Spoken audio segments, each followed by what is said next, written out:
Hey, it is your buddy, Peace and Harmony, with you here today. Much love going out to all the beautiful, empowered harmonizers. We are zooming in and focusing in on a great viewer question and a great topic for today, and that is how to get over the trauma bond, really what I call the emotional handcuffs to someone who has been an abuser. Someone who has abused or taken advantage of you emotionally, mentally, psychologically, spiritually, sexually. When we look at the abuser and the receiver of that abuse, that dynamic, it's important that you don't minimize or dismiss what has occurred and getting caught up in that comparison trap. For a lot of people, they get caught up in that trap. Well, relationships are going to take a lot of work. Things aren't always perfect. We have to hash it out. It's important that you don't get caught up in that and live in that denial cycle of what has occurred. And because the denial can keep you stuck and emotionally handcuffed and trauma bonded to this individual. And coupled with that is also the blame game, the blame trap, where there's this sort of moral indignation that people can get sort of built up and fostered in sort of this righteousness attitude and blaming and holding others hostage or accountable for the release from that trauma bond in terms of closure. If they would only ease up, if they would only admit to what they did, if they would only see things from my perspective, if they would only own up to it. I should have called you back. I should have been there for your birthday. I should have. I should have texted you. I should not have done that. They're waiting for some grand confessional and leveling of the playing ground with their abuser. And it's important that you get a reality check, a gut check, and look at the dynamics of the relationship. And, and it's important, especially in the privacy of these videos, to reflect on some formidable or foundational relationship experiences that have caused this cycle. What was done? What exactly happened or happened over a series of dates, days, months, or years? What was sort of then became really grooved and, really an emotional habit in the relationship? What became really imprinted on your subconscious? And then how did you deal with it, what we call defense mechanisms? And to what degree are these defense mechanisms no longer serving you? They might have served you in the beginning. I had to raise my voice. I had to throw a lamp. I had to throw a fit. I had to get attention. I had to storm out of the room. I had to do this. I had to ignore. Those are called defense mechanisms or coping mechanisms. They are really meant to work in short spurts or periods of time. However, when people really get sort of caught up in the blame game, they then tend to perpetuate those defense mechanisms. I always need to yell. I need to get angry. I need to prove a point. I need for them to admit to their guilt and their misgivings. I need them to see things from my perspective. The more you harbor that, the more you are disempowering yourself. You are disempowering yourself because you are going to say, for me to be released, for me to be happy, for me to come to terms and to peace with this, I need my abuser to admit their wrongs and what they did and apologize, and we need to have, a come to heart session. That ain't generally going to happen. If you're waiting for that moment, you could be waiting, out in the middle of nowhere for a bus to come because there ain't a bus route where you're waiting. They ain't going to come and pick you up and open the door and say, I've been thinking what I did really hurt you and I am sorry. You might not ever hear those words from an abuser. And if you're holding them hostage and perpetuating the trauma bond, then you are emotionally handcuffing yourself to this person, and you are disempowering yourself. You're giving energy and power to the abuser when you stay stuck in the blame game. They did me wrong. It's a moral injustice. They should, serve me time. They should serve me money. They should da da da da da. People get lawyers. People take sides, etc. in this trauma bond. And, they're waiting. And so even if it's not at that point, but you're still subconsciously, having that, because they did this to me, because they ignored my texts, because they hurt me, because they lied to me, because they cheated on me, because they deceived me, I feel, and your feelings, defeated, unlovable, unworthy, stupid, betrayed, all of these negative feelings, which causes a lot of grief. And your anger is legitimate. Your anger is founded. But the more you keep that anger pent up and connected to these players, the more you are handcuffing yourself emotionally to these players. And inadvertently, unconsciously, you're waiting for them to change.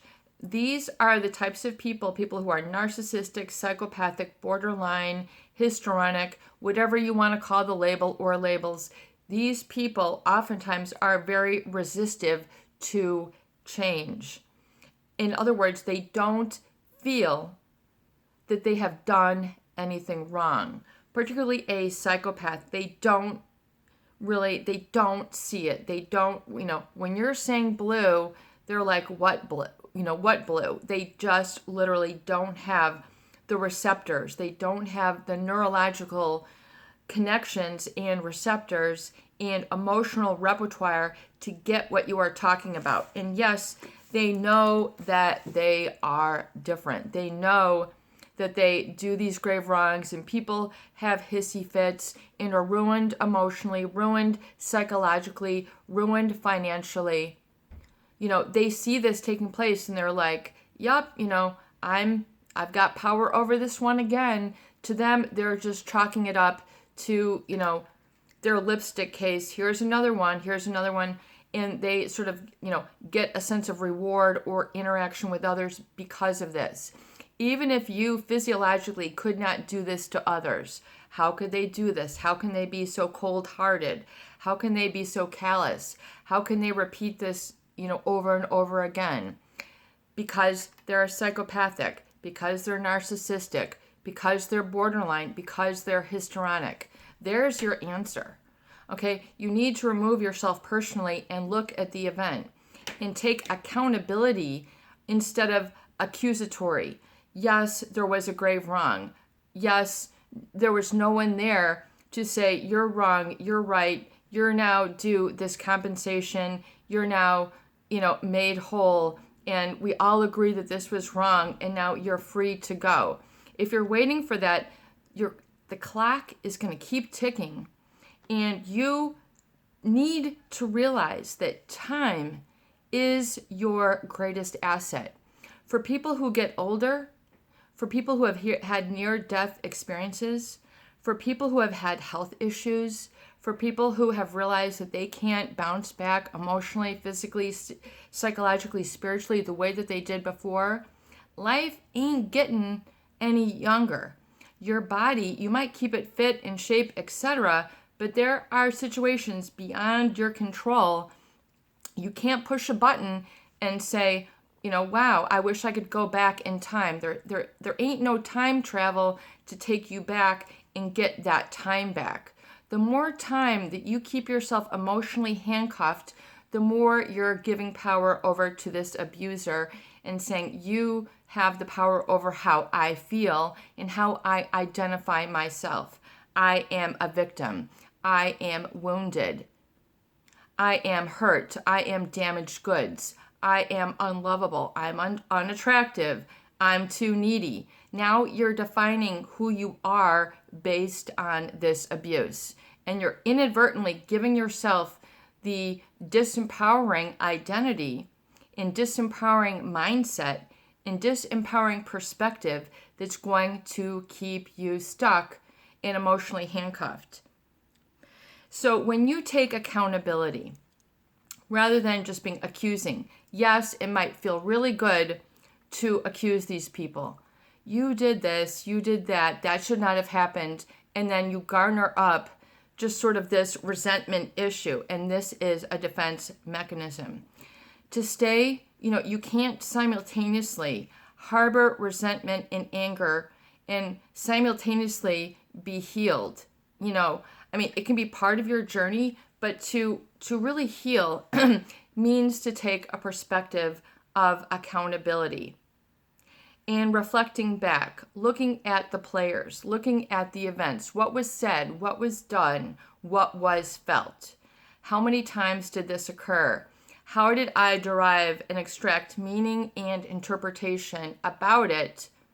And then how am I then living my life in that vibe, in that wavelength, in that energetic space because of it? And to what degree is my I am connected to this person?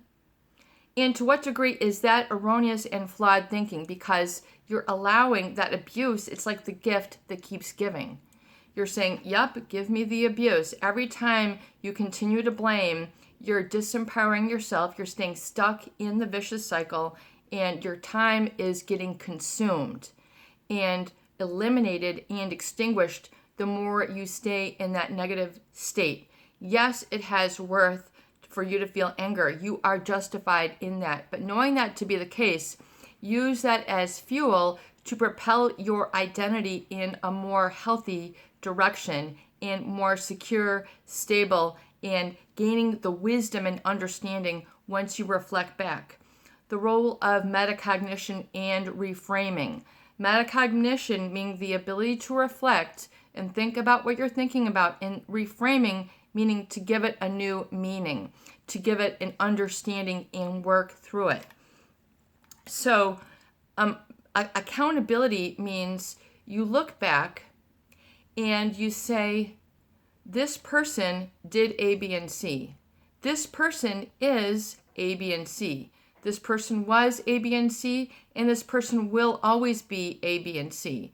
They will always be controlling or, wanting to have all the attention and ignore me and withhold affection. They will not protect. They will not meet me in the middle. This is who they are. If you're waiting for them to change, to release you and set you free, then you are saying, I don't have the key to my life. That ain't the truth. Okay, you need to change your mindset and take a look at your perspective. Accountability means saying, this is what happened, this is what they did, this is how I was violated, this is how I felt.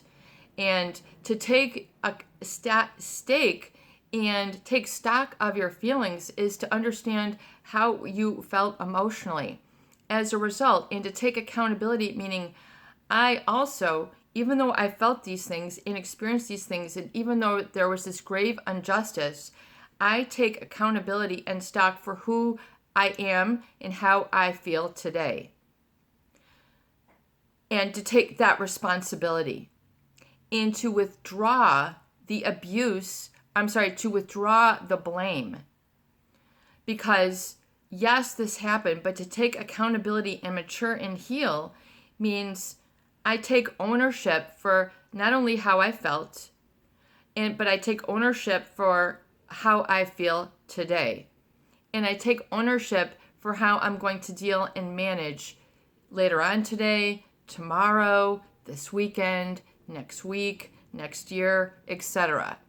So that, when you take accountability, you can say, you can take ownership and say, I was really put at a disadvantage when I was lied to.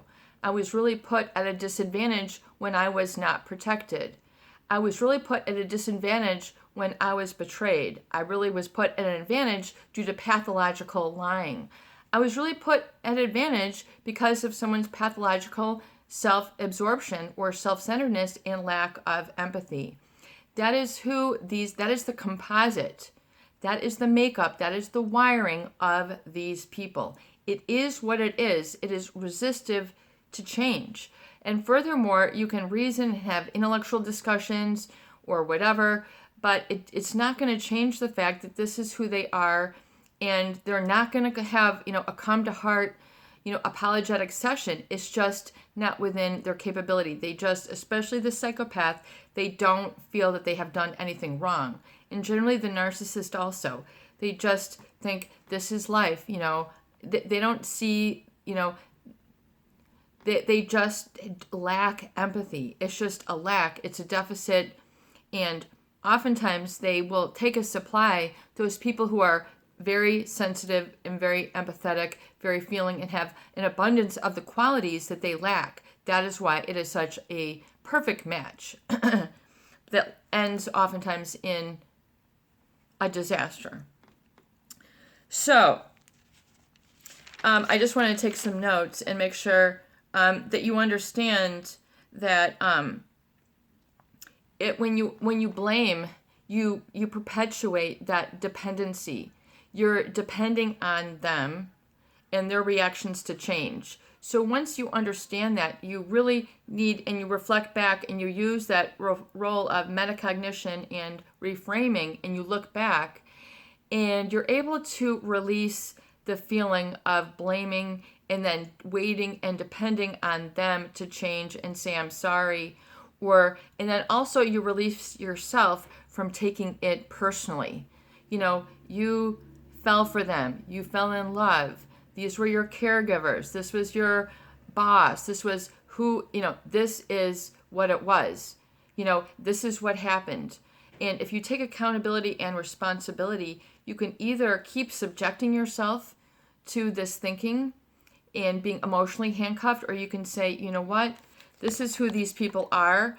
Things that, this is part of life. And, but now it's my accountability and responsibility to myself to protect myself and to move in the direction of positive change towards how I want to feel, towards how I want to be, towards who my I am is, and really, come into that more independent, empowered state. Does that make sense? You're disempowering yourself when you stay stuck in the blame. You empower yourself when you get some separation between, who you are now and then the event or the events that have occurred and will continue to occur if you're still in touch with these people. So once again, blaming will not only keep you stuck, but it'll often make things worse. I call this emotional betting. I came up with this term last night while I was doing some reflecting. It's I just call it emotional betting. I'm betting on you to change.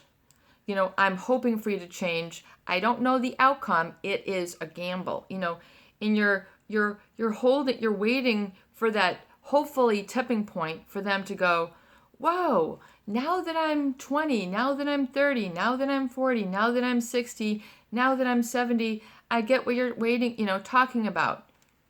If you're making some emotional betting that that's going to happen, then you might want to look at where you're putting your stakes, where you're putting your chips, where you're putting your emotional bet. Is it a wise bet? Is it a wise bet? Because otherwise, you're kind of giving away your power. You're giving away your time. You're giving away your resources. And this oftentimes can make one very unhappy if you continue and perpetuate to do this. And also avoid the comparison trap, which will also keep you stuck. I should have, we should have been this and this by now. I should have this and this by now. Look at other people and look at this. That comparison trap can also keep you down and part of the blaming phase. It keeps you emotionally stuck and emotionally handcuffed to the abuser. And you really want to kind of liberate and let them off the hook. Let them go. No longer be the body-mind connection to the abuser and the abuse. Work through it, process it, own it, take accountability. take responsibility and say, you know what? That happened. This is part of life. I didn't deserve it. You know, there was nothing that I could have done to prevent it. I didn't have the protection. I didn't have the guidance. I didn't have the nurturing. I didn't have the truth. I didn't have the honesty. I didn't have the backers. Whatever it was, that was restricted to that situation. It doesn't mean it has to continue to define who you are and what you accomplished today. Does that make sense? I want you to get a very clear-cut understanding about the separation between your I am and the positive, and deliberately creating, nurturing, and protecting yourself and changing in the direction of the positive, what I call pod thinking, positive, orderly direction thinking and behaving. This is a journey, folks. You may take a lot of time in that waffle center where you're lost, you know, and like at the crossroads, and you might be there for a couple miles, a couple hours, a couple months, you know. You might be in that meadow, kind of just like, where's my direction? Don't worry about it. It happens. You know, but really take a look at that perspective and see if you can release the blame. Just let it go. Even if you're letting them get away with it, it happened. You are the one who needs to walk away from the accident. And thank God. Thank God. I might be wounded. I might be hurt. I might have bruises. This might be aching for a long time. You know, I might feel very weakened. I might need time to heal. You know, time heals all wounds. But let time be on your side. Mick Jagger, time is on my side. You know, time is on your side. Give yourself the empowerment. Stop giving the abuser all this power to define your life and who you are, not only today, but who you become as a person. Ultimately, when, you know, it's who you become and how well you're able to unfold sort of that cocoon and, like, as a chrysalis, you know, use that sort of hibernation then, but, you know, begin to make way to open that up so you no longer feel so within the insulation of, you know, of the victim mentality, if that makes any sense. This is your buddy, Peace and Harmony, with you here today, and I hope that these videos make sense. I hope that these videos do help. Please share, please subscribe, and please donate for more great tools, videos, discussion, and support.